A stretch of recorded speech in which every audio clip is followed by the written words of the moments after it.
Tema saya pada hari ini adalah Bapa yang Maha Baik, kalau nggak keliru gitu ya. Allah Bapa yang Maha Kasih. Allah Bapa yang Maha Kasih. Dan saya akan membacakan sebagai awal dari permenungan kita satu kutipan dari Injil Lukas yang juga saya rasa sudah diketahui, yaitu perumpamaan tentang anak yang hilang. Karena di dalam perumpamaan itu kita bisa lihat Allah Bapa yang Maha Kasih itu. Mungkin saya bacakan dulu. Kita buka hati kita untuk pewartaan sabda Tuhan ini. Tuhan sertamu. Inilah Injil Tuhan kita Yesus Kristus menurut Lukas. Dimuliakanlah Tuhan. Yesus berkata, ada seorang mempunyai 2 anak laki-laki. Kata yang bungsu kepada ayahnya, berikanlah kepadaku bagian harta milik kita yang menjadi hakku. Lalu ayahnya membagi-bagikan harta kekayaan itu di antara mereka. Beberapa hari kemudian anak bungsu itu menjual seluruh bagiannya itu, lalu pergi ke negeri yang jauh. Di sana ia memboroskan harta miliknya itu dengan hidup berfoya-foya. Setelah dihabiskannya semuanya itu, timbullah bencana kelaparan di dalam negeri itu, dan ia pun mulai melarat. Lalu ia pergi dan bekerja pada seorang majikan di negeri itu. Orang itu menyuruhnya ke ladang untuk menjaga babinya. Lalu ia ingin mengisi perutnya dengan ampas yang menjadi makanan babi itu. Tetapi tidak seorang pun yang memberikannya kepadanya. Lalu ia menyadari keadaannya, katanya, betapa banyaknya orang upahan Bapakku yang berlimpah-limpah makanannya, tetapi aku di sini mati kelaparan. Aku akan bangkit dan pergi kepada Bapakku dan berkata kepadanya, Bapa, aku telah berdosa terhadap surga dan terhadap Bapa. Aku tidak layak lagi disebutkan anak Bapa.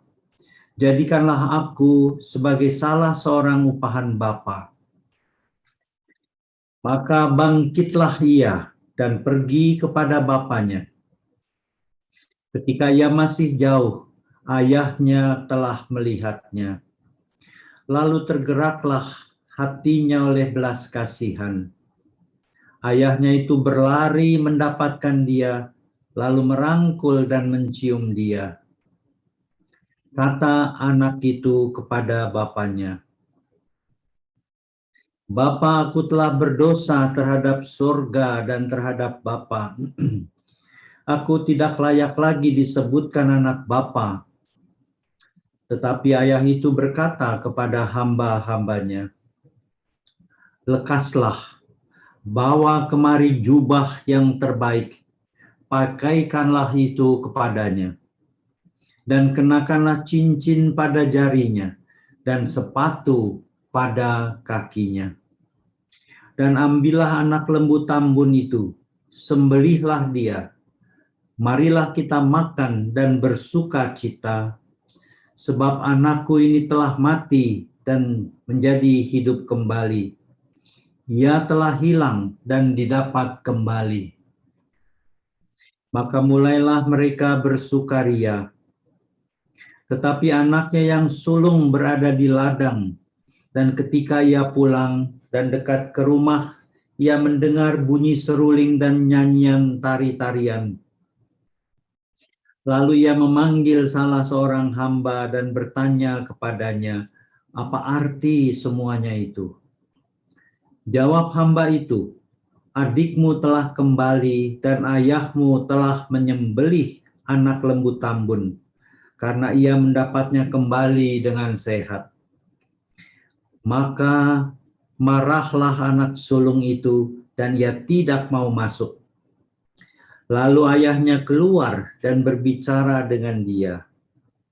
Tetapi ia menjawab ayahnya, katanya, telah bertahun-tahun aku melayani Bapa dan belum pernah aku melanggar perintah Bapa.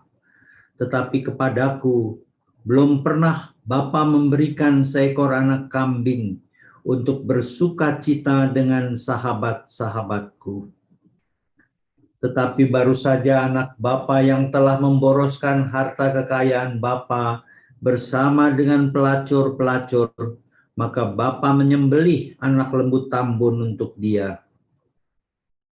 Kata ayahnya kepadanya, anakku, engkau selalu bersama-sama dengan aku, dan segala kepunyaanku adalah kepunyaanmu. Kita patut bersuka cita dan bergembira karena adikmu telah mati dan menjadi hidup kembali. Ia telah hilang dan didapat kembali. Demikianlah Injil suci. Teman-teman sekalian, kita baru mendengar cerita tentang sosok seorang bapa. Memang tidak langsung apa yang ditulis Injil ini adalah bahwa Bapa itu adalah Allah Bapa. Tetapi ini kita bisa lihat merupakan suatu kisah yang menampilkan sosok yang luar biasa, yang mengingatkan kita akan tema kita hari ini, kasih Allah yang yaitu Allah Bapa yang Maha Kasih. Allah Bapa yang Maha Kasih. Jadi kita diingatkan oleh sosok Allah yang Maha Kasih. Tadi teman kita beberapa kali juga dalam lagu itu menggarisbawahi satu kata, Tuhanku luar biasa. Memang Bapa luar biasa, dan sosok yang luar biasa itu bisa kita lihat dan ikuti di dalam Injil yang baru saya bacakan tadi. Sosok Bapa yang Maha Kasih, yang mengampuni anaknya, yang pergi dan memboroskan hartanya. Dan bukan hanya itu, dia juga mencoba merangkul anak sulungnya yang marah karena dia anak baik, tetapi dia tidak pernah diperhatikan. Anak yang kurang ajar malah disambut dengan luar biasa, dengan pesta yang dipotongkan lembu tambun untuk bersenang-senang. Dia merasa iri. Cinta Bapa itu ternyata bisa melampaui kekurangan anak bungsu yang sangat buruk, dan juga sebetulnya bisa merangkul kekurangan anak sulung yang menjadi iri hati karena dia merasa baik dan benar. Cinta yang demikian luar biasa. Tuhanku luar biasa. Saya rasa saya setuju. Itu harus kita simpan di dalam hati. Tuhanku luar biasa. Tuhanku maha baik. Tetapi teman-teman, ada satu hal yang juga perlu kita periksa di dalam diri kita. Tuhan kita memang luar biasa. Allah Bapa memang maha kasih. Dan itu biasa bagi Allah menurut saya. Itu tidak luar biasa bagi Allah karena dia memang adalah kasih. Lantas pertanyaan kita atau pertanyaan saya, Allah maha baik, maha kasih, Allah luar biasa, sebetulnya bukan sesuatu yang aneh. Karena Allah memang maha besar. Dia melampaui seluruh ciptaan, kemampuannya tanpa batas. Maka kalau dikatakan Allah yang maha kasih, Allah yang luar biasa, ya benar. Tetapi pertanyaan atau berikutnya yang harus kita cek adalah, apa artinya itu bagi kita?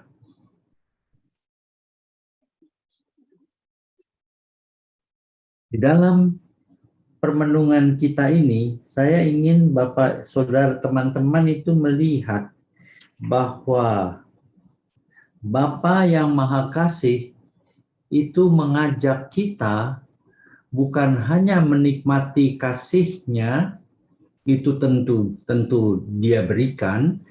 Bapa mengajak kita bukan hanya menikmati kasih-Nya, tetapi kita mampu mengasihi seperti Dia. Ini tampak dalam Injil yang tadi saya bacakan itu pada kalimat terakhir. Anakku, engkau selalu bersama-sama dengan aku, dan segala kepunyaanku adalah kepunyaanmu. Kita patut bersukacita dan bergembira karena adikmu telah mati dan ia telah hidup kembali. Ia telah hilang dan didapat kembali. Bapa mengajak kita untuk bisa punya hati seperti Dia, yang Maha Kasih, yang luar biasa. Maka kebesaran Bapa itu adalah rahmat yang Ia perlihatkan pada kita, kita alami, dan setelah kita alami, kita ditumbuhkan untuk mampu menjadi seperti Dia seperti yang tampak dalam ayat 31 tadi. Bapa itu berusaha supaya anak sulungnya itu bisa merasakan apa yang dia rasakan dan bisa bertindak seperti yang dia lakukan. Bersukaria karena adiknya mati dan hidup kembali, hilang dan didapat kembali.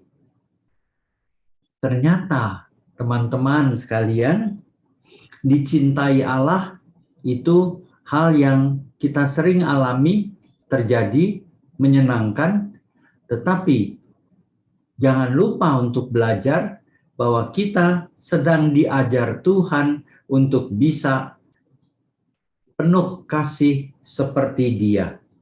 Kita bisa punya hati yang luar biasa seperti Dia. Sebab kalau tidak, maka kita akan berada di luar rumah. Seperti anak sulung tadi. Anak itu tidak mau masuk ke dalam rumahnya. Ia tetap di luar. Maka ayat 28 dikatakan, maka marahlah anak sulung itu dan ia tidak mau masuk.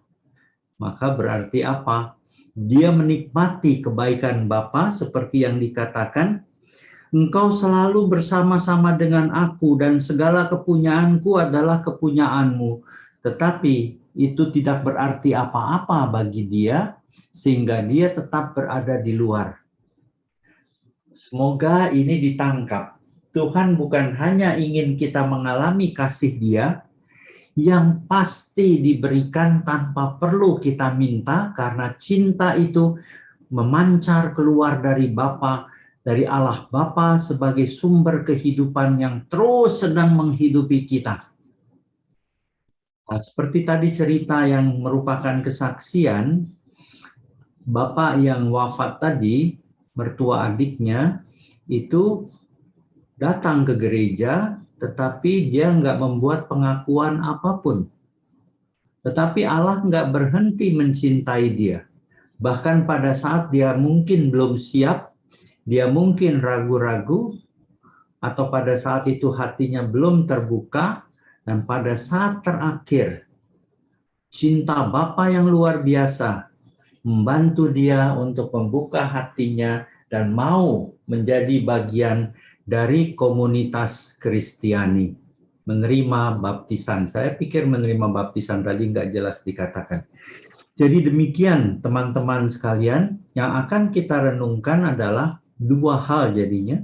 Pertama, kita mengalami cinta Bapa yang bukan hak kita, maka itu menjadi luar biasa, bahwa Bapa mencintai kita bukan karena kita pantas dicintai dan baik, tetapi karena Dia mau mencintai kita.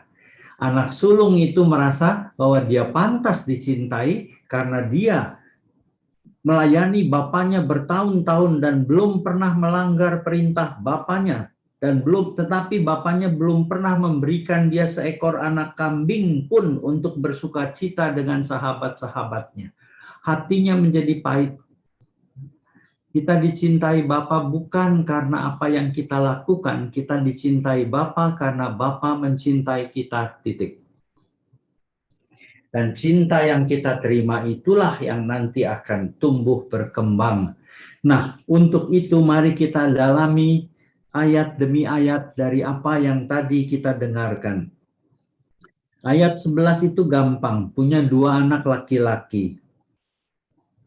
Kemudian ayat 12 ini mulai bermasalah. Kata yang bungsu kepada ayahnya, Bapa berikanlah kepadaku harta milik kita yang menjadi hakku.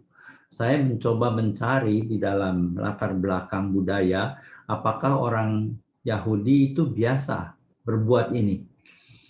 Sewaktu orang tuanya masih hidup minta harta warisan, apakah itu biasa? Ternyata enggak. Maka tindakan anak ini betul-betul tindakan yang tidak biasa. Meminta warisan pada saat ayahnya masih hidup.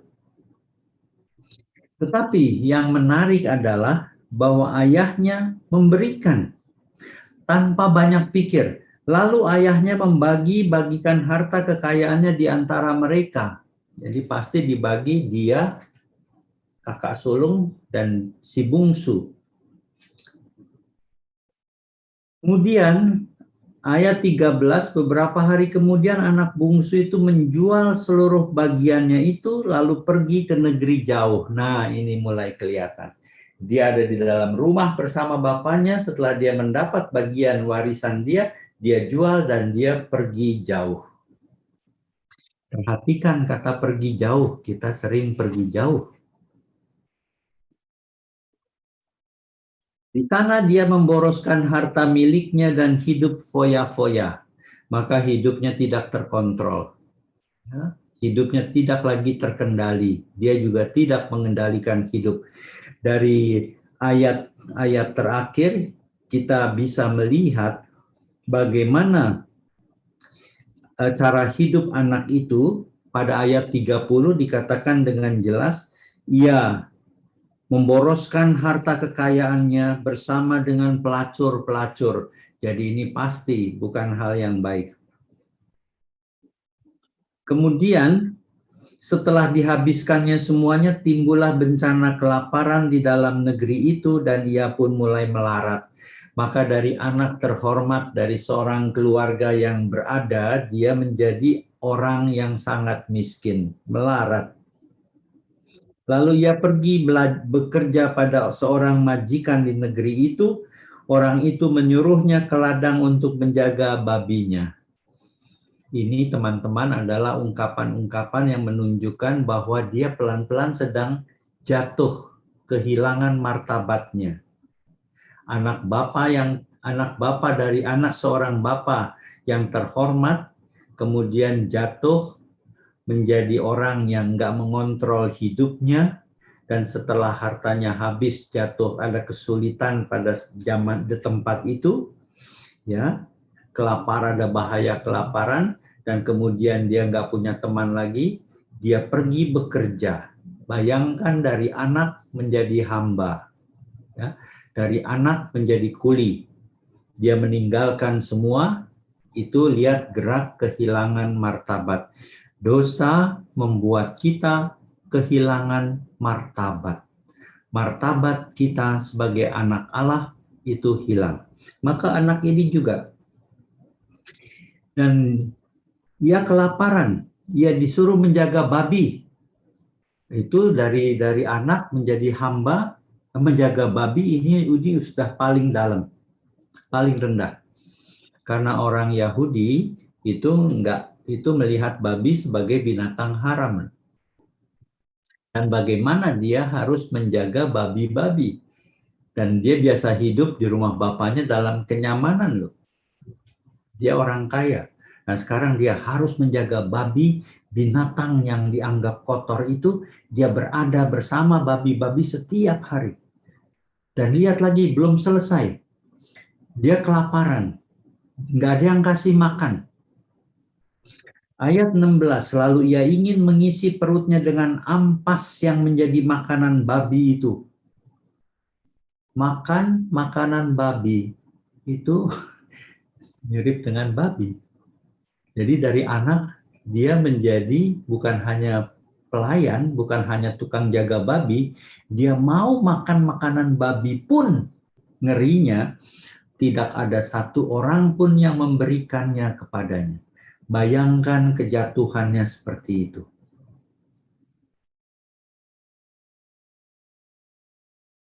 Lalu, nah di sini ada kemungkinan titik balik.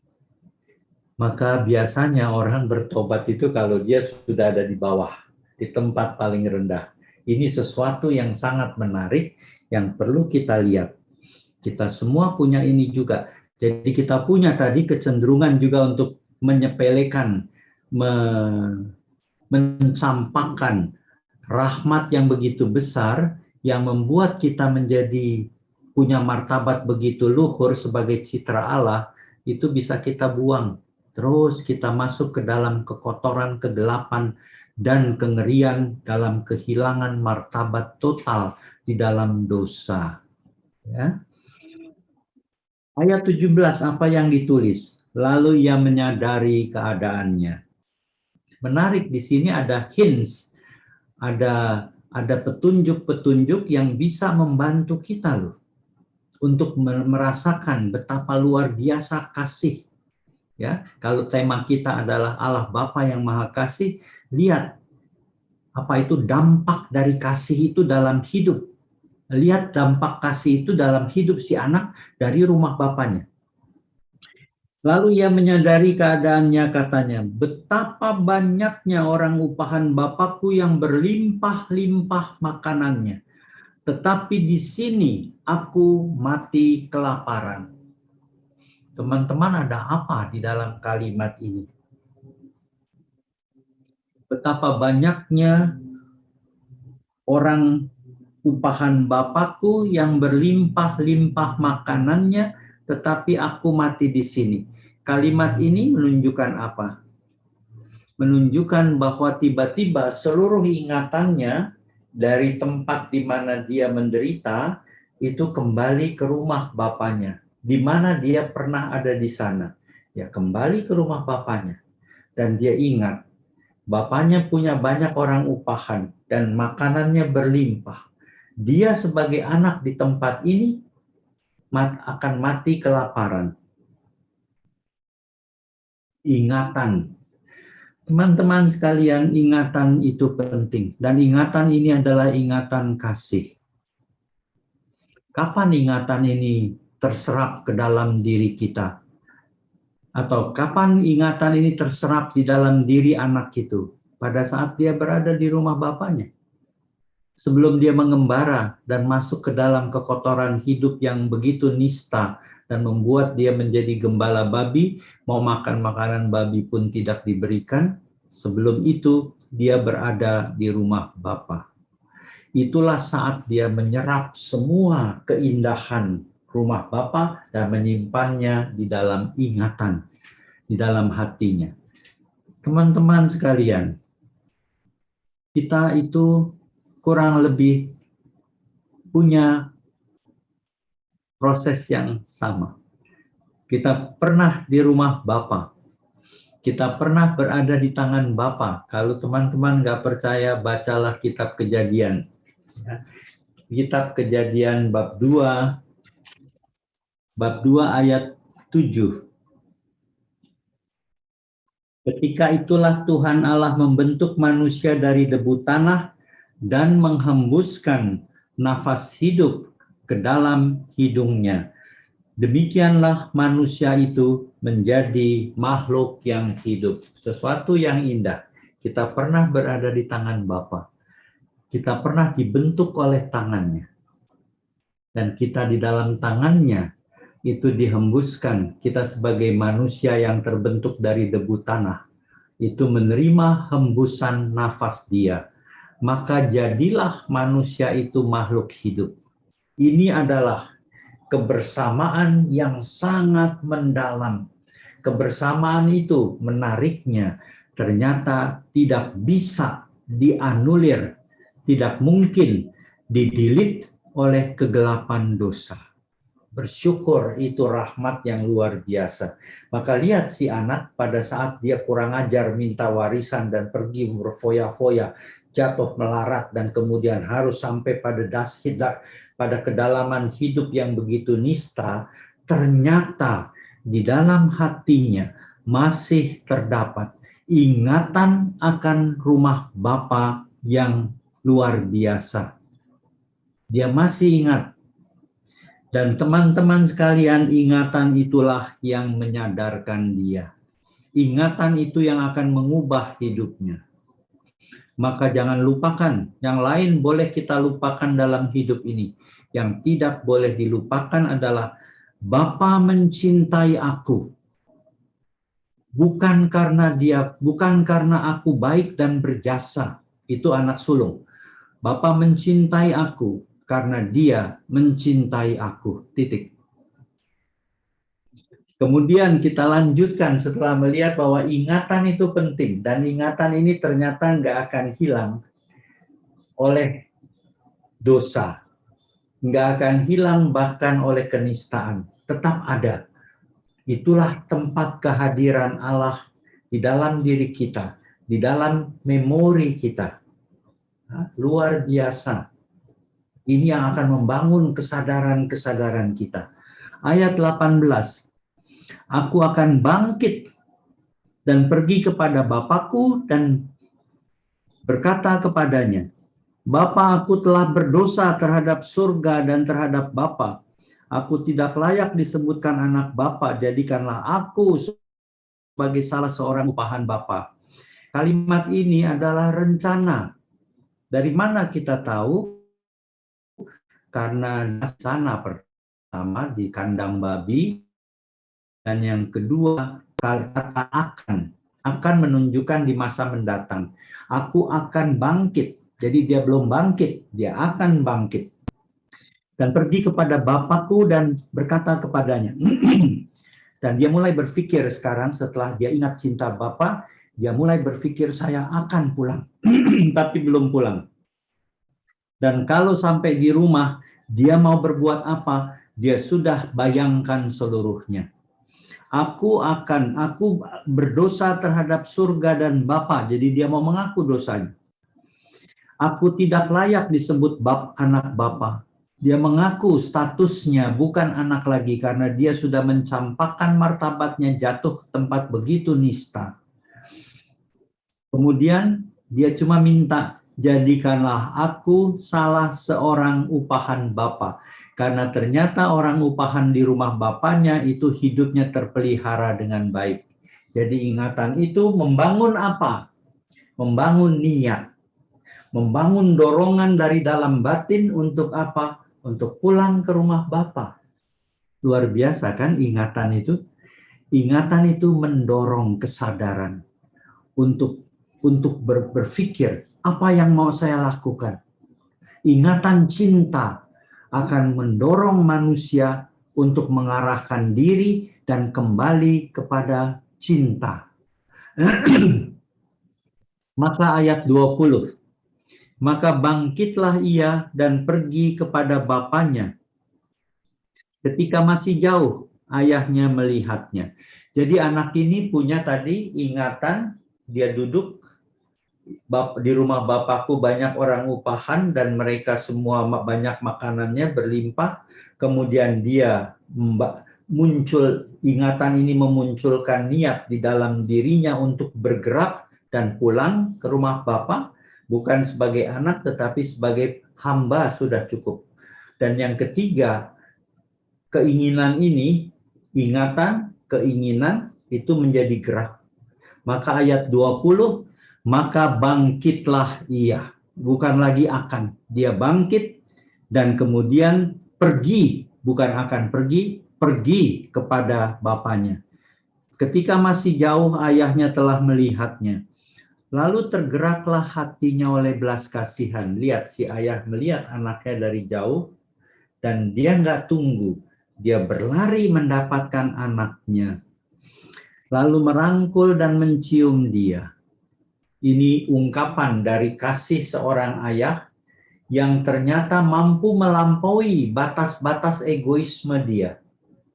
Kalau seorang yang egoistis adalah akan berkata, kamu anak kurang ajar.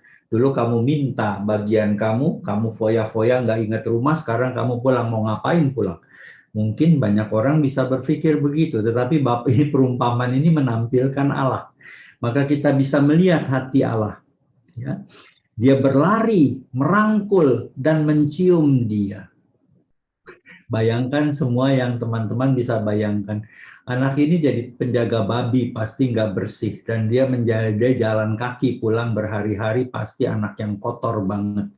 Dirangkul dan dicium, tanpa disuruh mandi dulu. Kata anak itu kepadanya, Bapa, aku telah berdosa terhadap surga dan terhadap Bapa. Aku tidak layak disebutkan anak Bapa.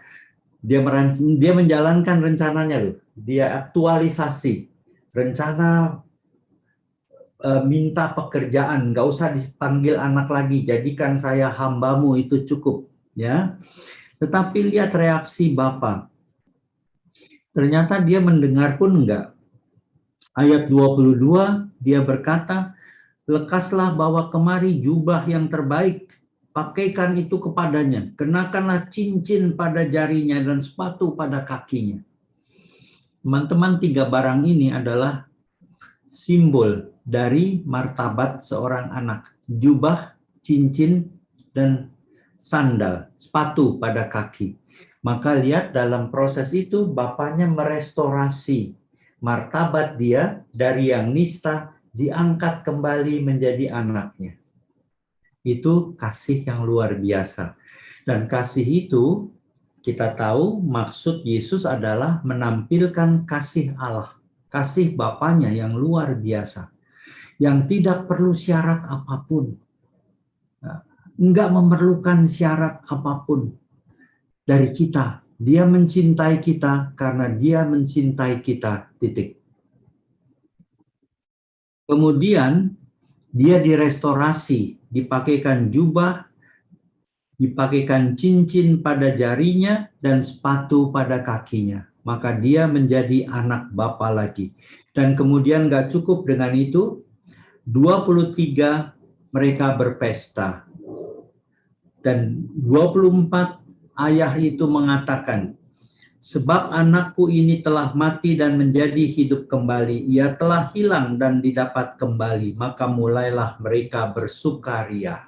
Teman-teman sekalian, dari ayat 11 sampai ayat 24 ini, dengan jelas Yesus memaksudkan menunjuk pada Bapa kita di surga. Bapa yang hatinya begitu, nggak bisa saya bilang begitu luas, karena begitu luas pun masih punya batas. Yesus menunjuk pada Bapanya yang cintanya tanpa batas, tanpa syarat, dan tidak diskriminatif.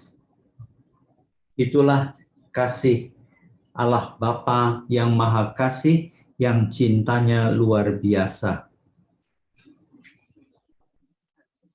Kemudian saya masih mau sekali lagi memperlihatkan, ternyata kasih itu bisa juga nggak diterima justru oleh orang yang merasa dia punya hak. Ini mesti hati-hati. Dari mana itu kita lihat? Anak sulungnya. Waktu anak sulungnya tahu adiknya pulang dan bapaknya memperlakukan dia seperti itu, maka dia marah. Ayat 28. Maka marahlah anak sulung itu dan ia tidak mau masuk. Marah dia, nggak mau masuk. Maka ayahnya keluar lagi. 2 kali ayah keluar rumah. Yang pertama melihat anak bungsunya dan dia lari mendapatkan anaknya. Yang kedua, dia keluar untuk mendapatkan anak sulungnya, mendapati anak sulungnya. Dan ayahnya tanya, kenapa begitu? Dan ia menjawab ayahnya bahwa dia sebetulnya telah setia, dia anak baik. Tetapi Bapak nggak pernah kasih dia seekor anak kambing pun untuk bersuka cita dengan sahabat-sahabatnya. Tetapi untuk anak berdosa yang kurang ajar ini, yang menghambur-hamburkan dan merusak hidupnya dengan pelacur, itu Bapa malah menyembelih lembut tambun untuk dia, gagal. Maka Bapa penuh kasih, kasih Allah tanpa batas, kasih Allah luar biasa. Tapi apakah sudah membuat orang menjadi baik? Belum tentu. Dan siapa yang enggak baik, ternyata bukan cuma yang nekat seperti anak bungsu, tetapi anak sulung yang merasa diri baik pun bisa terjebak. Maka dia terjebak. Maka bapaknya mengatakan, anakku, engkau selalu bersama-sama dengan aku, segala kepunyaanku adalah kepunyaanmu, kenapa kamu berpikir begitu? Nah, itulah, hati-hati, itu ada di dalam hati juga, bahwa kita merasa berhak, kita punya hak untuk dihormati, kita punya hak untuk mendapat kasih Bapa lebih, karena kita itu belum pernah berbuat menyakiti Bapa. Itu kesombongan, itu bukan hati Tuhan. Maka kekeliruan si anak sulung, dia nggak berhasil mempelajari hati Bapaknya. Teman-teman, kita dikasihi Tuhan, tetapi apakah kita berhasil belajar sesuatu dari Allah? Mengatakan, Tuhanku luar biasa, belajar melihat kasih Allah yang kita punya Allah yang maha kasih, apakah sudah dengan sendirinya membuat kita hidup di dalam hati Bapa? Belum tentu ternyata. Maka apa yang harus kita lakukan? Ini 15 menit terakhir dari renungan ini. Kalau kita sudah melihat, ternyata yang di rumah pun belum tentu jadi baik, terjerat oleh iri hati yang mematikan, maka ternyata baik yang pergi maupun yang di rumah itu bisa sama-sama nggak menemukan dan menghayati cinta. Nggak bisa menyerap cinta itu dan nggak bisa kemudian menghayati. Maka masih ada dua hal, teman-teman. Yang pertama, pertanyaan kita untuk masing-masing kita adalah, apakah aku berhasil sungguh menyerap cinta Allah dan kemudian bisa bergerak bersama Allah? Tuhan Yesus memperlihatkan itu kepada kita. Teman-teman bisa lihat di dalam Injil Yohanes.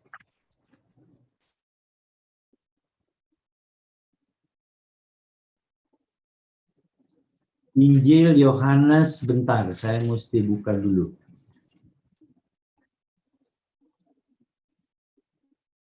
Bab 2, Yohanes bab 2, ayat 17.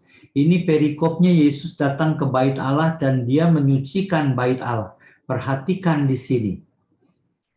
Ada sesuatu yang penting bagi kita untuk melihat dan kita imani supaya kita tumbuh menjadi anak Bapa di dalam Yesus. Anak sulung di perumpamaan anak yang hilang itu gagal loh. Karena dia iri hati. Tetapi Tuhan Yesus mengajarkan gimana caranya supaya cinta Bapa itu nyata. Kita serap sederhana. Tandanya adalah mampu bergerak seperti Allah. Waktu Yesus mengobrak-abrik pedagang-pedagang di bait Allah, di ayat 17 ditulis oleh Yohanes, maka teringatlah murid-muridnya bahwa ada tertulis, cinta untuk rumahmu menghanguskan aku. Perhatikan kalimat itu. Cinta akan rumahmu, cinta yang diberi Tuhan, yang diterima dari Tuhan, dan cinta itu yang keluar lagi sebagai dorongan untuk mencintai Bapa. Dalam gerak. Yesus cinta, ini semua simbolis. Yesus begitu cinta pada Bapanya, itu dia tampilkan di dalam membersihkan rumah Bapanya dari para penyamun dan para pendosa. Penyamun berarti apa? Itu orang-orang yang membuat rumah Bapanya menjadi tempat berjualan. Gerak itu, teman-teman, yang menjadi kepastian bahwa kita menerima cinta Allah itu pasti. Tetapi apakah cinta itu membuahkan gerak cinta Allah di dalam diri kita? Belum tentu. Bagaimana itu harus muncul? Ingatan kita, keinginan kita, gerak kita, pelan-pelan harus dibantu Tuhan agar mampu menampilkan gerak Tuhan sendiri, gerak Allah. Dan ini yang dikehendaki.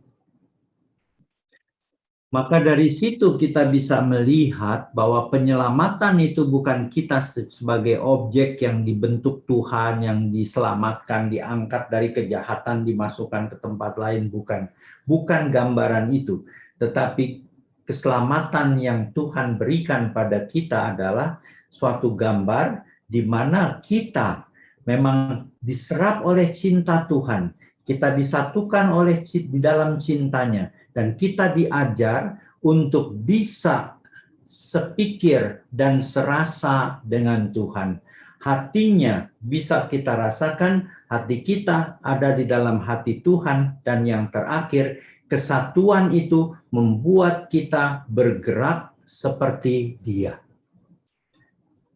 Tanpa yang ketiga itu, saya rasa nggak akan ada banyak gunanya, kecuali menghasilkan lingkaran-lingkaran orang yang egois, yang merasa diri paling baik, yang merasa diri benar, dan orang lain adalah orang-orang yang tidak memadai. Saya rasa itu keliru. Tuhan Yesus justru meninggalkan surga untuk bergaul bersama orang-orang berdosa. Maka kita harus pelajari mana, nggak usah dipelajari bahwa Tuhan memberi kita cinta, itu sudah realita dasar. Bagaimana cinta itu sungguh merembes, menyerap, sungguh kembali merembes keluar dari dalam hati kita, itu yang perlu kita perhatikan. Itu yang perlu kita perhatikan. Jadi artinya apa? Kita harus bisa menerima, kita harus bisa memancarkan cinta Bapa. Kita harus menerima cinta dari Bapa, karena cuma cinta Bapa itu adalah cinta yang abadi, cinta yang tidak terpusat pada diri sendiri. Kemudian cinta itu mengajarkan kita sebetulnya untuk memancar keluar. Lihat gerak keluar ini, tanpa ada gerak keluar yang seperti Yesus, kita itu belum apa-apa. Maka teman-teman sekalian, kita paling tidak sesiangan ini sudah mulai belajar. Kita menerima cinta Tuhan yang luar biasa di dalam perumpamaan anak yang hilang. Allah tidak menghitung dosa. Di dalam Mazmur dikatakan, kalau Tuhan mengingat dosa, siapa akan tahan? Maka jangan terlalu pusatkan diri pada dosa. Juga jangan pusatkan diri pada kekuatan dosa, karena cinta Tuhan lebih kuat dari dosa. Kenapa kita nggak pusatkan diri pada cinta Tuhan yang membangun kita untuk bisa mengalahkan dosa? Itu dua cara yang sangat sederhana, tetapi kerap kali kita salah fokus. Ya. Yang kita kumpulkan adalah yang negatif, yang bukan dari Tuhan. Walaupun itu kelihatan menyelamatkan, tetapi yang kita kumpulkan kalau salah fokus, bisa yang negatif. Kita harus kumpulkan pengalaman-pengalaman yang positif, yang mengantar kita dan mengarahkan kita kepada Bapa. Kita harus memupuk sikap itu. Maka sekarang kita bisa lihat, Tuhan luar biasa, itu biasa. Kita bisa menjadi luar biasa seperti Tuhan, itu luar biasa. Dan Tuhan mau itu. Tuhan mau kita menjadi anak-anaknya. Maka Tuhan mau kita membawa sifat-sifat dan sikap-sikap Dia, yaitu cinta yang tanpa batas, cinta yang tanpa syarat, cinta yang tanpa diskriminasi. Teman-teman, topik hari ini, tema hari ini saya rasa menjadi sangat penting di zaman kita ini, juga di Indonesia, di mana kita lihat bangsa kita sedang terpecah oleh banyak hal.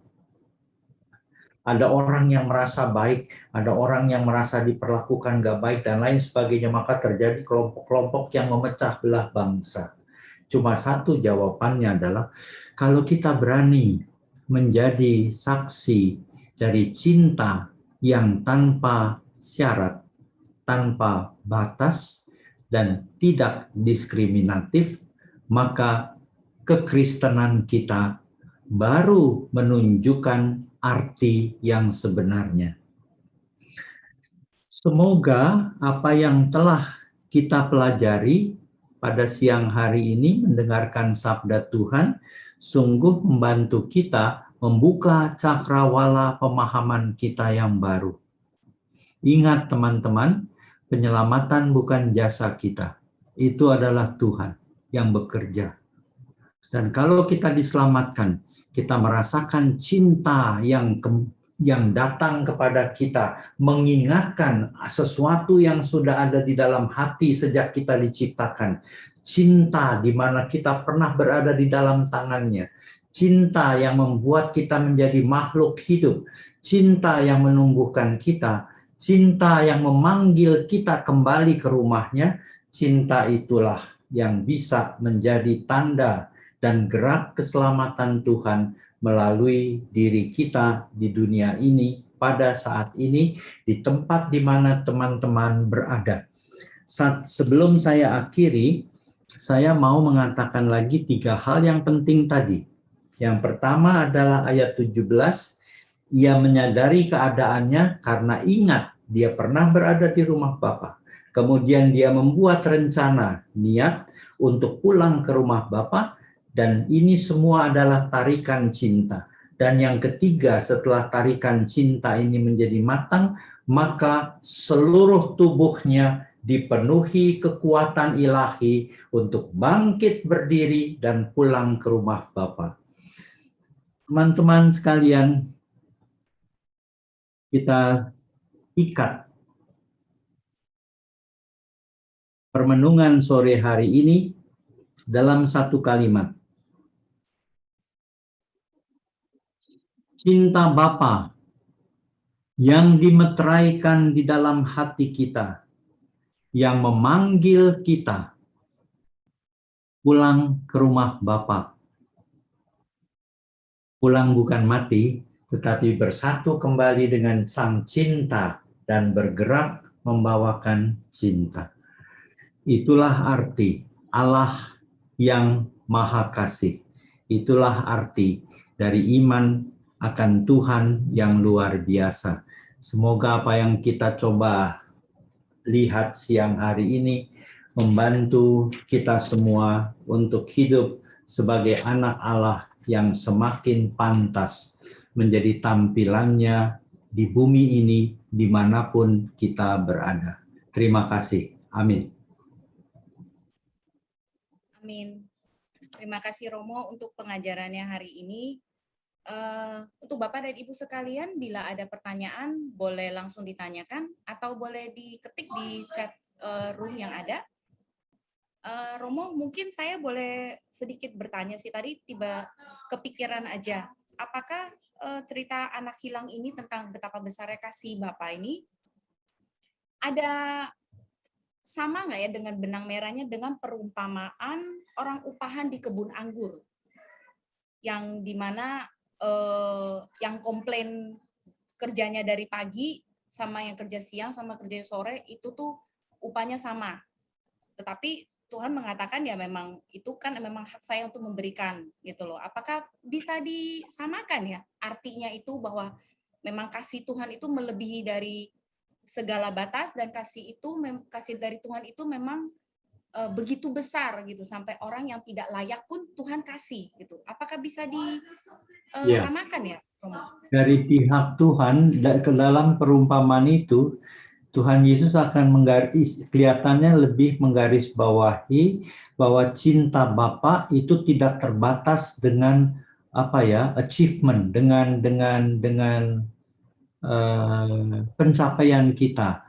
Kalau kita itu kerja sedikit kan itu yang sore hari sama dengan yang jam 9 pagi kan. Dan ada 2 hal di situ yang mau digarisbawahi. bahwa Allah itu tidak memberi kita berdasarkan, nah ini kata lebih tepat, berdasarkan jasa kita, berdasarkan servis yang kita beri. Kan yang jam 9 itu pikir, saya servisnya kan dari jam 9 sampai jam 5 sore, yang itu jam 4 dikasih sama saya, nggak bisa. Nah itu artinya apa? Tuhan itu nggak mencintai kita berdasarkan jasa dan servis kita. Hati-hati, itu yang sering kita pegang loh. Tuhan, aku sudah buat banyak, aku gini, kenapa semua ini terjadi? Nah, salah tangkap akan cinta Tuhan. Yang kedua adalah bahwa cinta Tuhan itu tidak bisa ditentukan oleh manusia. Yang pagi bekerja begitu lama itu tidak menentukan upahnya sama. Artinya, jangan pikir kalau kita giat, kalau kita aktif, kalau kita hebat, kalau kita merasa, wah sekarang saya punya hak surga. Itu orang Farisi loh. Hak surga itu tetap di tangan Tuhan. Maka waktu Yesus ditanya anak-anak Zebedius, apakah putraku satu bisa duduk di kananmu, satu kirimu, kalau kamu di kerajaanmu nanti. Wah, nggak bisa itu. Itu bukan hak saya. Itu hak Bapa. Jadi itu bisa lihat memang nanti, jangan salah paham. Tuhan itu luar biasa, betul-betul. Tetapi bukan dalam gambaran kita. Apa kamu lihat? Jadi di dalam perumpamaan itu lebih ditampilkan sifat sikap Tuhan yang tentu tanpa batas, tanpa syarat, nggak diskriminasi siapa yang lebih berjasa, sama diberi. Tetapi juga mau dikasih lihat, kita sering terjebak pada jasa kita untuk memperoleh keselamatan. Maka hamba yang baik adalah hamba yang tidak berebut jasa, dan dalam perumpamaan lain Yesus berkata setelah berbuat itu semua, hamba yang baik berkata, aku ini seorang hamba.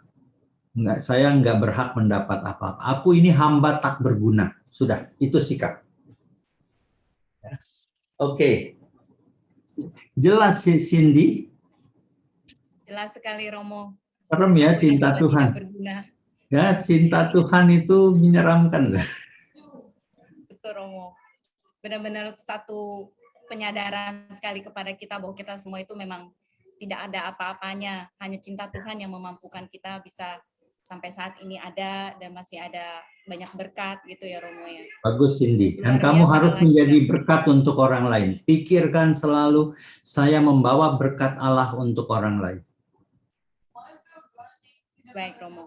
Ini sepertinya ada pertanyaan yang sudah masuk. Romo, boleh saya bacakan? Boleh, Cindy. Oke. Syukur kepada Allah atas karunia kesempatan untuk bertobat dan kembali kepada Bapa. Apakah boleh diartikan begitu, Romo? Jadi kasih Bapa boleh kita aplikasikan dalam spirit melayani sesama. Apakah seperti ini, Romo? Itu betul semua. Pertanyaan dia itu jawabannya betul semua. Boleh, ya. Lihat bahwa Tuhan membantu kita untuk bertobat loh. Dengan apa? Dengan ingatan cinta, ya, cinta asali. Dengan pengalaman cinta asali, Kejadian bab 2 ayat 7. Itu bagi saya menjadi kontemplasi yang luar biasa indah. Kita bisa memandang dengan batin kita realita realita iman yang paling dasar, bahwa kita pernah berada di tangan Bapa. Bayangkan itu. Itu siapa yang nanya tadi? Ibu Maria Prapti. Ibu Maria Prapti. Ibu pernah berada di tangan Allah Bapa. Ibu Maria pernah ada di tangan Allah Bapa. Dan ibu menerima hembusan nafas hidup, dan itulah yang menjadi seluruh kehidupan ibu yang menjadi citra Allah. Ibu membawa cinta itu di dalam hidup. Cinta itu sedang menuntut terus keluar, melampaui batas-batas kehidupan ibu, supaya ibu bisa menjadi tanda kasih Allah yang luar biasa. Ibu bayangkan itu terus, ya.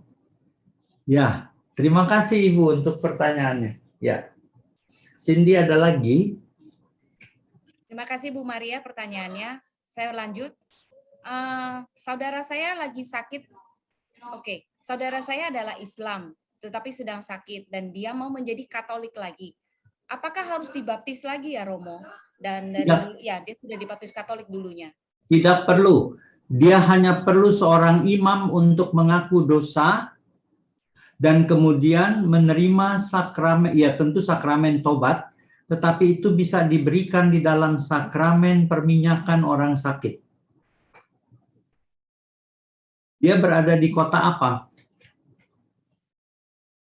Nggak usah dijawab. Jangan dijawab. Dia tinggal menghubungi pastor di mana dia tinggal. Ya, tinggal menghubungi pastor.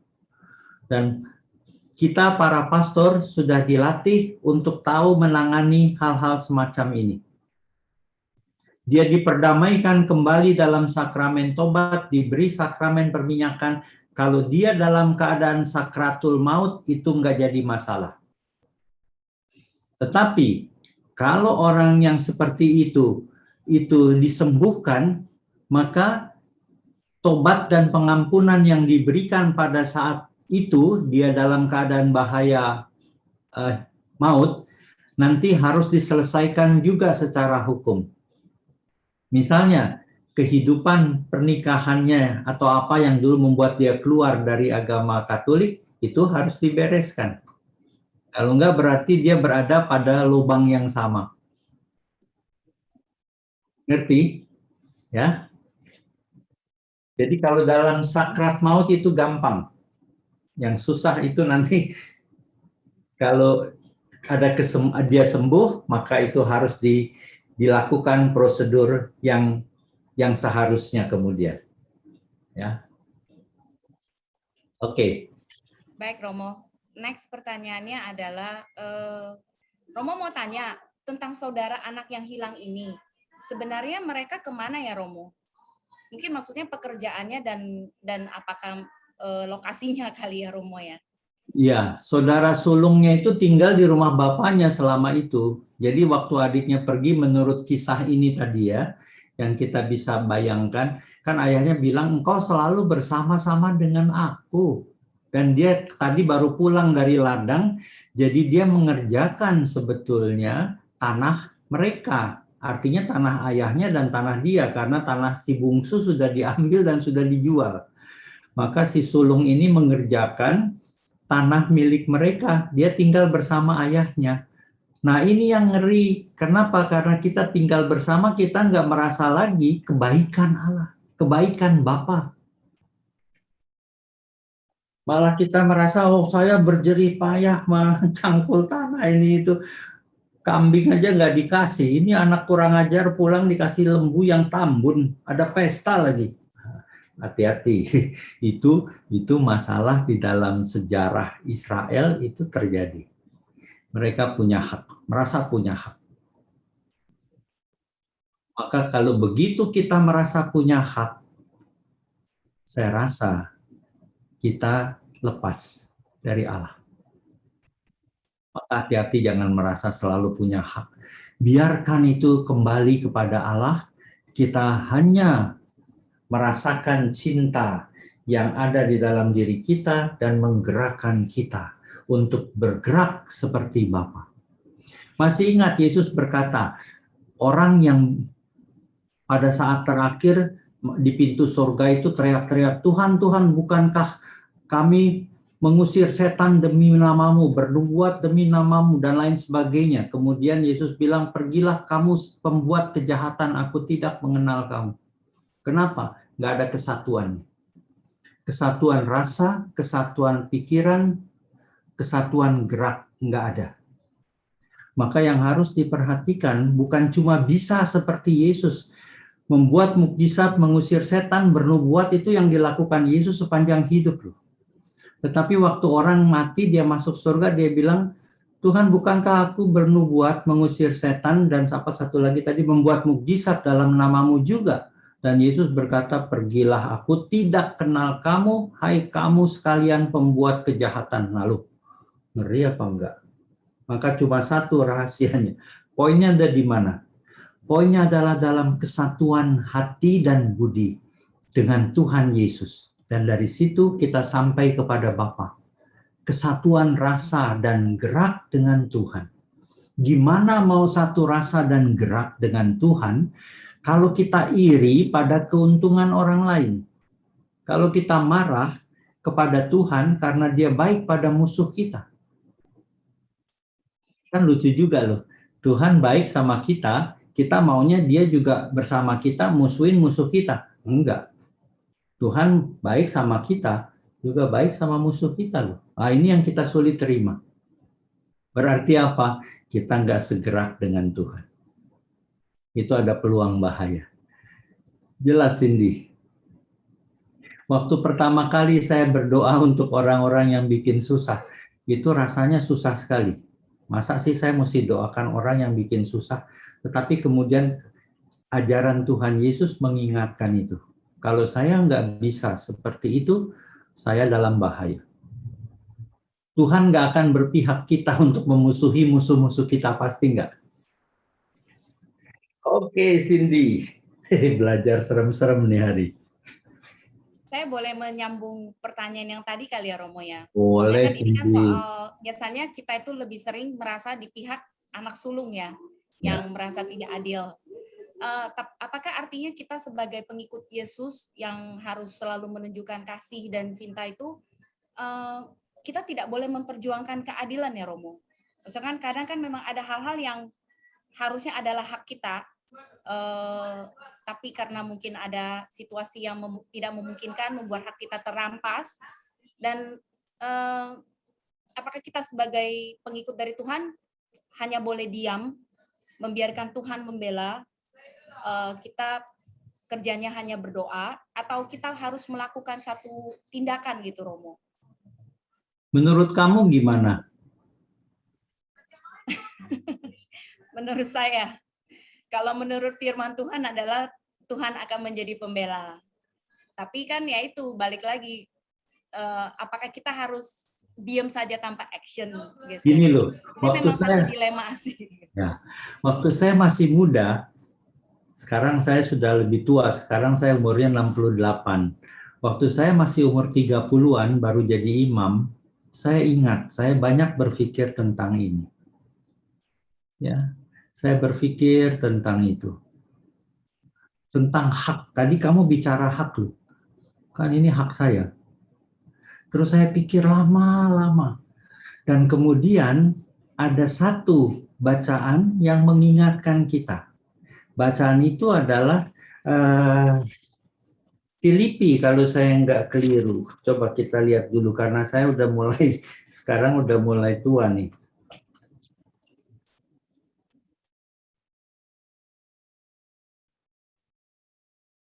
Filipi ya betul. Filipi bab 2 ayat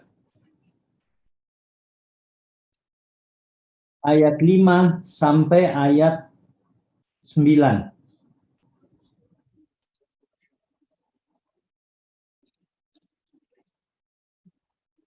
Filipi bab 2 ayat 5 sampai 8 lah. Udah kamu garis bawahi belum? Udah. Sudah, Di Alkitab kamu udah kamu coret-coret belum? saya di Alkitab. Oh, Alkitab itu ya. Oke, nggak jadi soal Cindy. Nah, itu saya pikir itu dulu. Dan yang kedua adalah ini adalah jalan penjelmaan. Dia melepaskan segala, kita baca ya, walaupun dalam rupa Allah, dia tidak menganggap kesetaraan dengan Allah sebagai milik yang harus dipertahankan. Jadi artinya apa, Cindy? Dia melepaskan segala hak dan privilesenya sebagai Allah.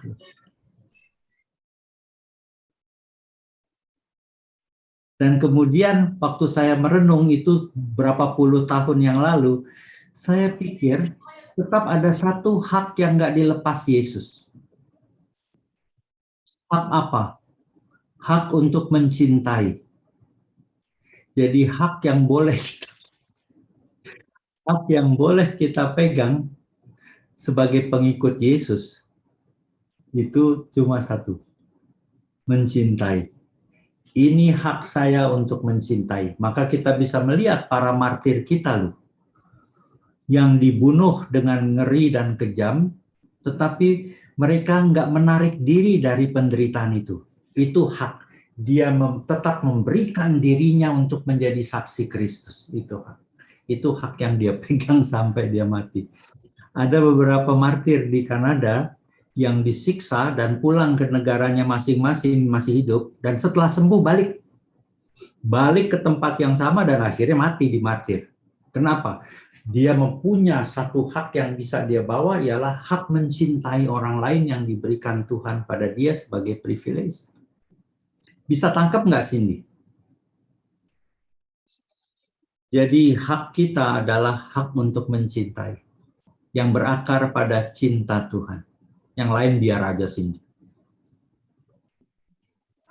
Balik ke hukum yang terutama dan yang pertama ya, Romo. Iya, Tuhan alamu. iya. Dengan segenap hati, apapun itu.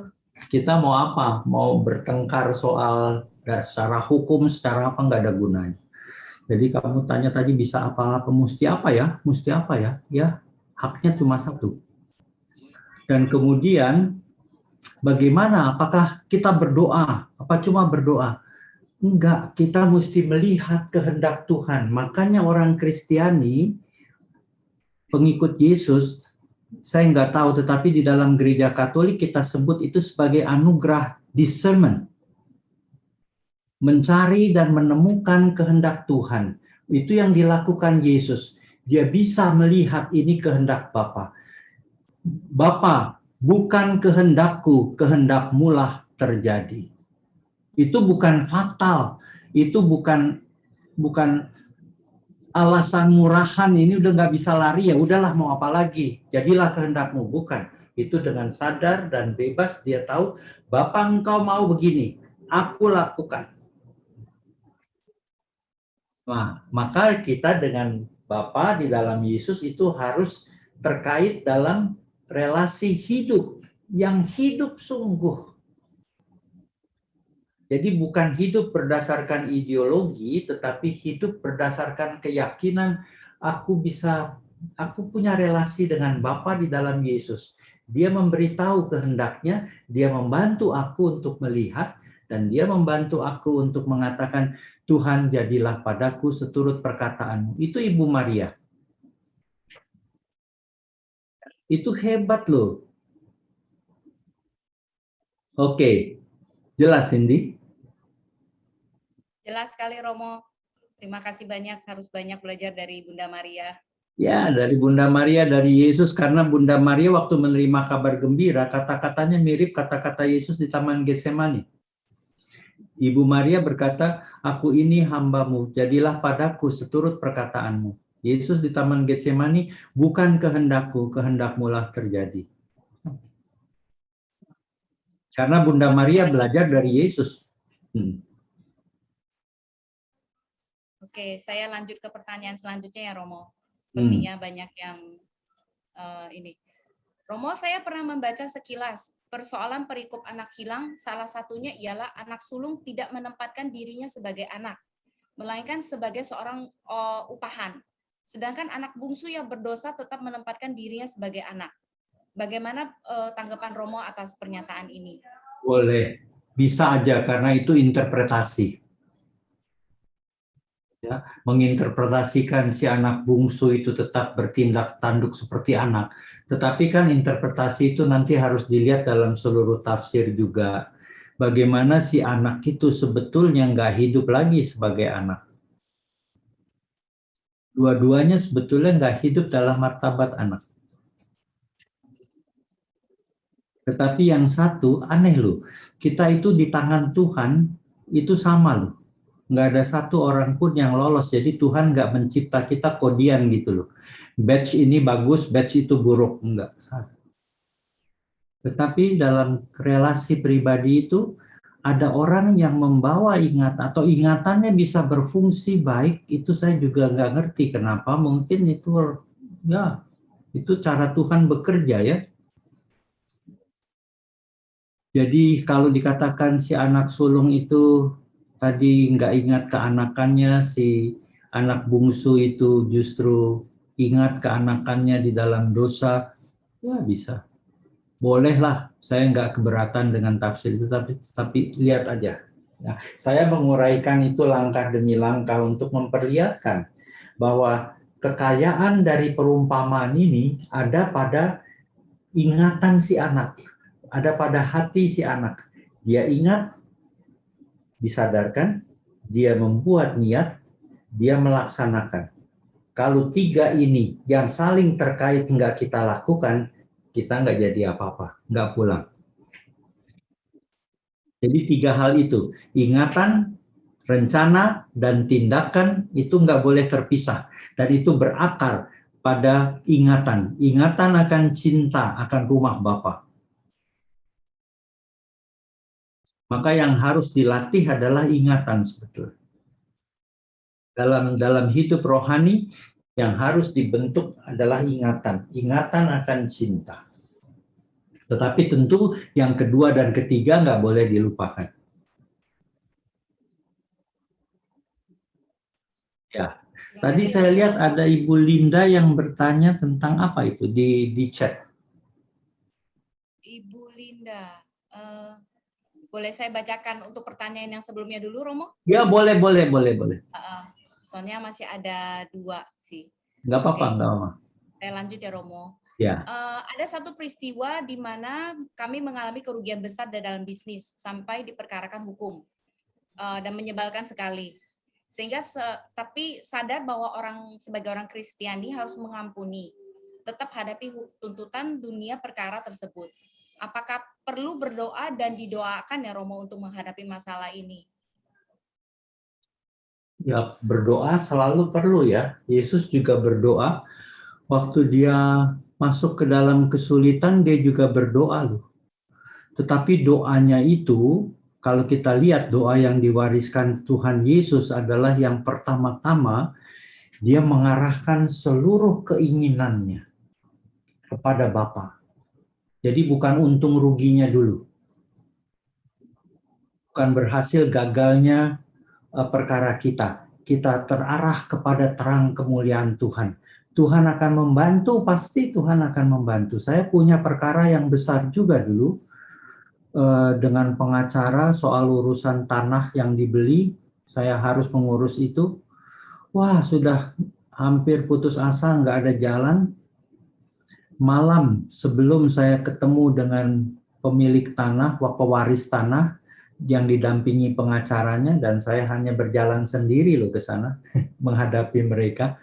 Malamnya itu saya baru tidur jam 2 atau setengah 3 pagi. Kenapa? Saya berdoa sepanjang malam. Mengarahkan diri pada terang kemuliaan Tuhan. Saya minta bantuan Tuhan untuk menerangi jiwa saya. Supaya saya bisa melihat seluruh perkara dengan jernih, mampu berkata-kata dengan tepat. Dan kemudian besoknya saya datang dan saya menang. Selesai. Jadi saya rasa kita harus bisa mengesampingkan yang lain, menjernihkan kembali hubungan kita dengan Bapa sebagai terang kemuliaan yang begitu jernih, membuat kita menjadi berkembang dalam kejernihan batin. Nanti Tuhan baru kasih tunjuk. Saya nggak tahu, jangan tiru kasus saya. Karena kita masing-masing punya cara masing-masing penyelamatan Tuhan. Ya. Tetapi Tuhan membantu itu suatu keniscayaan, pasti membantu. Tetapi kita punya gambaran-gambaran kalau Tuhan membantu, mestinya kayak begini. Nah, itu bisa salah. Kalau Tuhan membantu, dia membantu seperti yang dia kehendaki. Begitu Cindy. Semoga Ibu itu terjawab ya. Terima kasih Romo. Pertanyaan selanjutnya. Parabel ini mengingatkan saya kepada seorang anak yang sudah tidak pergi ke gereja dan tidak menyambut Hosti Kudus sudah 5 tahun. Bagaimana agar anak ini kembali kepada Bapa, persatuan dengan Ekaristi dan Hosti Kudus, apa yang harus dia lakukan? agar bisa kembali lagi dan menyambut tubuh Kristus. Ya, dia nggak bisa buat apa-apa karena dia sedang justru menjauh dari Tuhan kan. Tuhan sedang bekerja. Saya percaya Tuhan sedang bekerja mati-matian di dalam diri dia. Dan saya percaya suatu saat dia akan terbuka. Anak itu seperti saya sebetulnya. Sebelum saya memutuskan jadi imam, saya itu sudah lama nggak ke gereja. Dan saya ke gereja pada hari itu karena dipaksa teman. Maka saya daripada bawel gitu ya. Ini orang dari tadi datang cuma bilang ke gereja, yuk ke gereja. Ya ada ke gereja supaya nggak bawel. Kemudian sampai di gereja ternyata mistinarnya kurang satu. Saya itu bukan mistinar, saya udah lama ke gereja nggak tahu. Dan dia datang lagi seret-seret saya ke sakristi. Saya nggak mau, tapi dia anaknya lebih besar dari saya, maka udah pakai. Saya bilang nggak bisa pakai, dipakein bajunya. Dan kemudian saya nggak tahu, kamu nggak usah tahu apa, kamu ikuti saya. Dan di misa itu saya disentuh Tuhan, dipanggil menjadi imam. Dan saat itu juga saya bilang sama Tuhan, ya saya harus bertanggung jawab untuk gereja ini, saya mau jadi imam. Besoknya saya daftar di seminari. Tetapi saya disuruh ditunda 1 tahun. Kenapa? Karena mendadak banget, nggak ada yang percaya bahwa Tuhan panggil. Ya udah, tunggu 1 tahun depannya baru saya masuk seminari. Jadi kita nggak tahulah, saya juga kadang-kadang Tuhan aneh. Kita mesti berdoa, tetapi kok berdoa kelihatannya nggak ada gunanya. Kalau kita nggak berdoa juga kok rasanya salah. Jadi mesti apa? Ya enggak. Saya dalam pengalaman saya sendiri heran. Ya udah berjalan aja. Tetapi ada satu hal yang pasti buat saya. Setelah saya bertobat dan pelan-pelan menekuni jalan hidup rohani sampai hari ini, ada satu yang perlu dilakukan, cuma mengarahkan diri kepada Tuhan. Supaya kita berada pada arah yang tepat. Tetapi mengarahkan diri kepada Tuhan, ini juga sudah buah rahmat Tuhan dalam diri kita sebetulnya. Ya mungkin orang itu, anak itu bisa diajak ngomong sedikit, oh kalau kamu itu anak baik, kamu itu penuh cinta Tuhan, mungkin supaya itu dia sedikit terarah kepada cinta Tuhan ya. Tetapi jangan bilang bertobat kamu orang berdosa, jangan bilang itu.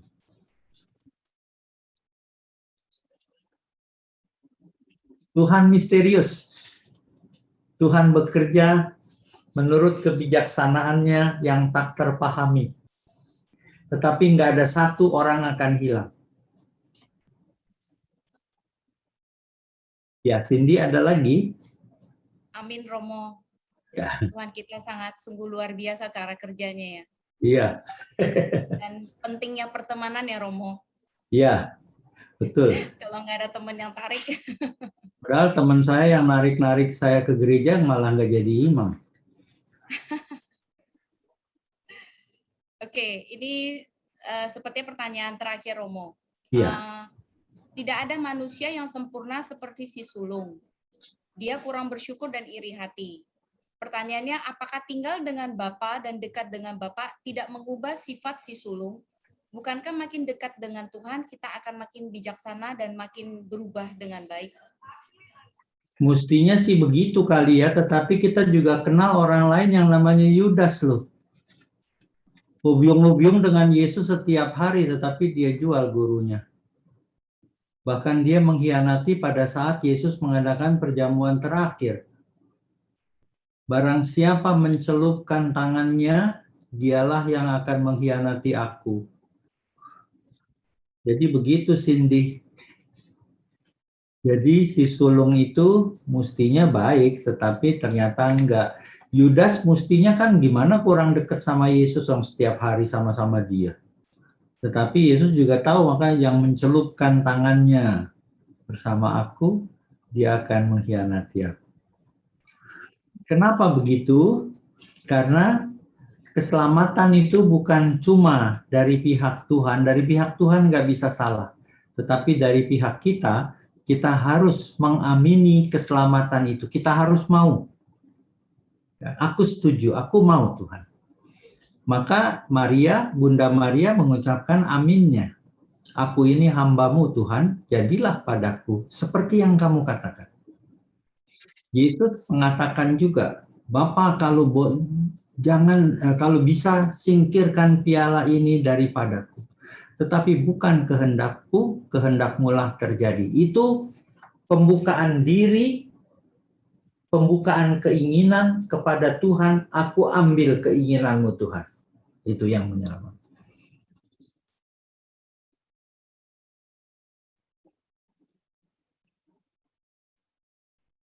Ya, terima kasih Romo. Ini ada satu lagi pertanyaan terakhir nih Romo. Boleh? Tadi kan Romo mengatakan bahwa yang penting yang diingat adalah menyadari kasih Allah yang pertama ya Romo ya. Ya. Nah, ya. ini kan dalam rangka kita memberikan mengingatkan orang akan kasih Allah Bapa yang Maha Besar.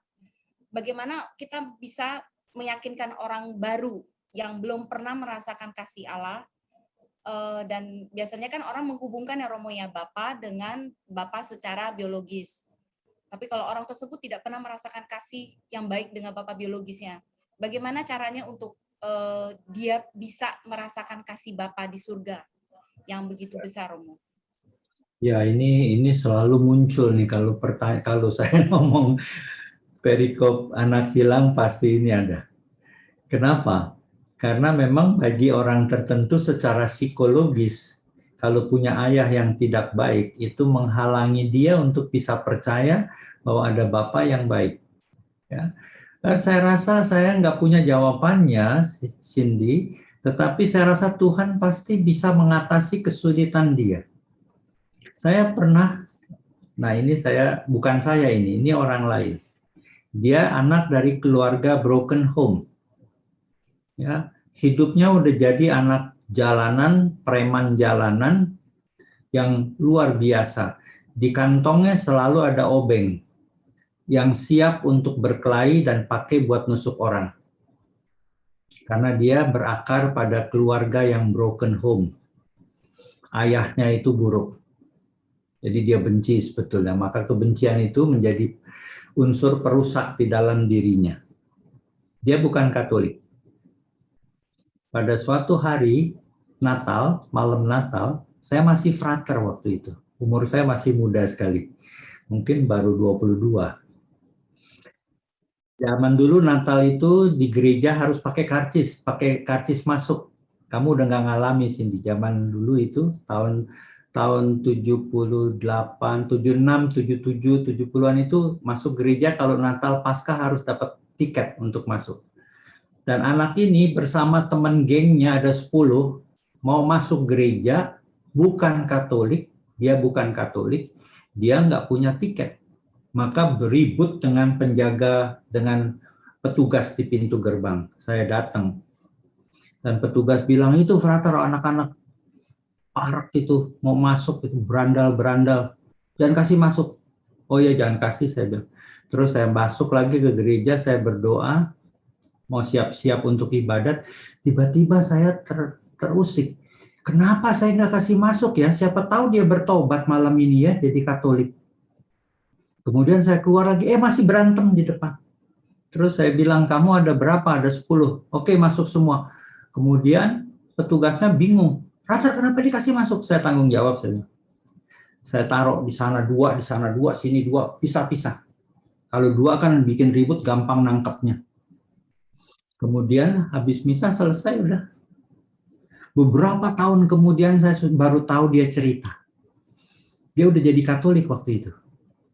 Dia bilang, frater tahu nggak kenapa saya jadi Katolik? Enggak. Malam Natal.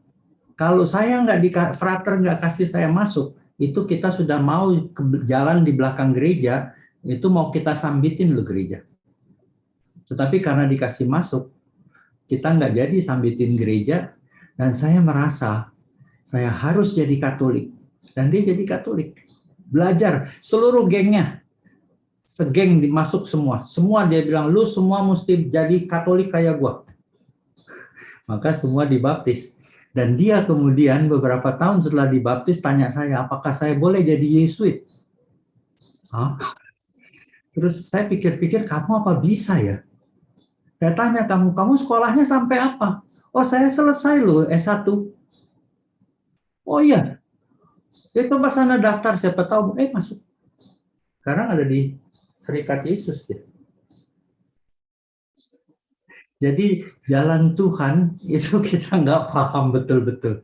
Bisa terjadi melalui hal-hal yang seakan-akan kebetulan terjadi, tetapi di situ hadir penyelamatan Tuhan. Seandainya malam Natal saya berkeras nggak kasih mereka masuk, itu lebih ramai. Tapi kenapa saya kasih masuk, saya juga nggak tahu. Cuma rasa di dalam hati nggak benar begini. Itu Cindy, banyak misteri dalam hidup kita, kita terarah aja pada Tuhan. Maka hati yang terarah kepada Tuhan, hati yang peka, hati yang diserap oleh cinta dan terang Tuhan, itu hati yang mampu merasakan kehadiran Dia, dan hati yang mampu menjalankan kehendak Dia. Oke. Tuhan bekerja dengan cara yang luar biasa ya Romo ya. Memang tadi dinyanyikan lagunya sudah ada. Betul sekali. Romo maaf, ini ada satu pertanyaan lagi masuk, apakah masih boleh? Boleh Cindy, nggak apa-apa, saya nggak ada apa-apa. Romo, bagaimana doa yang tepat untuk orang yang iri hati dan membenci kita? Ini susah jawabnya. Saya rasa begini. Lihat proses si anak bungsu bertobat. Ya. Dengarkan gerak Tuhan di dalam hati, itu yang pertama. Jangan bergerak kalau Tuhan nggak bergerak. Maka mungkin nasihat yang pertama adalah rasakan gerak hati kamu. Di situ bisa ada sentuhan Tuhan, dan kalau itu Tuhan yang menyentuh, pasti kita tertarik, kita akan ditarik kepada Dia. Jadi pada saat itu kita baru bisa berdoa. Doa adalah jawaban atas sentuhan Tuhan. Bukan doa yang mekanik, sekarang jamnya doa, maka mulai starter supaya jalan doanya, bukan. Tapi doa adalah setiap saat. Pada saat hati merasakan denyutan ilahi, itulah kita harus diam di situ. Sekarang saya mesti kasih tahu, pada saat hati tersentuh oleh denyutan kasih ilahi, diam di situ, arahkan, buka seluruh indera, dengarkan, rasakan denyutan itu langkah pertama. Nanti pelan-pelan kita akan lihat, ternyata dengan diam, Tuhan, kita bisa mendengar komunikasi Tuhan. Di dalam apa? Dorongan-dorongan yang baik. Jadi kalau tadi pertanyaannya gimana ya Cindy, sekali lagi? Bagaimana berdoanya? Doa untuk supaya nggak iri. Bukan doa untuk orang yang iri dan membenci kita, Romo. Oh, itu sih lebih gampang. Kita doakan aja pada Tuhan. Begini caranya. Kita ikut rasakan perasaan dia. Orang yang iri hati itu orang yang hatinya, hidupnya sangat gelap dan sesak. Coba bayangkan, dia nengok kemanapun dia akan lihat saingan, dan itu akan menyesakkan dia. Hidupnya menjadi sempit, menjadi gelap, menjadi pengap. Maka kita harus, ini cinta. Cinta itu mampu ikut serta di dalam penderitaan orang. Cinta itu bukan hal-hal positif melulu, tapi mengerikan. Cinta itu mampu merasakan penderitaan orang. Cinta itu mampu menerima kegagalan orang. Di dalam itulah kita bersatu dengan dia yang sedang berteriak kepada Tuhan. Kita bantu dari luar. Ini jelas, ini pengalaman saya. Saya ikut pelan-pelan dalam usaha cukup panjang untuk membantu orang. Tetapi ternyata yang saya bantu bukan dia jadinya, saya sendiri. Tadinya saya mau mendoakan dia supaya jangan iri. Tetapi yang saya temukan, saya yang terbatas oleh iri hati dia. Maka Tuhan mengajarkan saya, kamu harus melangkah keluar dari batas kamu. Dan kemudian dia mengajarkan saya, ya bisa. Saya diajak untuk ikut merasakan dan kemudian saya berdoa, yang berubah malah saya. Tetapi setelah saya berubah, dia nggak menjadi orang yang mengganggu saya lagi. Tuhan juga sedang bekerja melalui dia, biarin aja itu Tuhan, urusan Tuhan. Ngerti? Ngerti, Romo. Gitu, Cindy. Kan biar kita mengasihi seperti Tuhan mengasihi kita. Betul, betul, betul, betul. Saya itu nggak memberikan sembako, tetapi banyak tempat di mana saya bergerak adalah memberi bantuan kesehatan bagi orang-orang yang bukan COVID, tetapi orang-orang yang menderita sakit karena penyakit yang menahun.